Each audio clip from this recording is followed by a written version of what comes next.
লোকটা মাছটা ধরার সাথে সাথেই একটা বেজি এসে মাছটাকে কামড়ে ধরে। সে কোনো মতেই মাছটাকে ছাড়তে চাইছিল না। এটা দেখে লোকটা বেজিটাকে মাছটা দিয়ে দেয়। পরের দিন যখন লোকটা আবার মাছ ধরতে যায়, বেজিটা আবার তার কাছে চলে আসে এবং ছিপের পাশে বসে চুপ করে অপেক্ষা করতে থাকে। সেদিনও মাছ ধরার পরে কয়েকটা মাছ সে ওই বেজিটাকে দিয়ে আসে। তবে তৃতীয় দিন লোকটা আবার যখন বেজিটাকে একটা মাছ দেয়, সে লোকটাকে ফলো করে তার বাড়ি পর্যন্ত চলে আসে।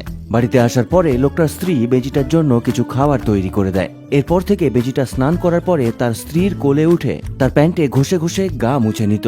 আবার কখনো কখনো খুব আলতো করে তার হাত কামড়ে থাকতো। বেজিটাকে খুশি করার জন্য তার স্ত্রী একটা খেলনা নিয়ে আসে। আবার কখনো কখনো বাইরে থেকে স্নো নিয়ে আসতো তার এনজয় করার জন্য। ধীরে ধীরে লোকটার স্ত্রীর সঙ্গে বেজিটার একটা আলাদা বন্ধুত্ব তৈরি হয়ে যায় এবং সে স্নান করার পরে গা মোছার জন্য তার একটা আলাদা জায়গা তৈরি করে দেয়। যদিও প্রথমে এই বেজিটা খুবই দুষ্টু ছিল, কিন্তু তাদের বাড়িতে থাকতে থাকতে সে আস্তে আস্তে একটা শান্ত এবং ভদ্র বালকে পরিণত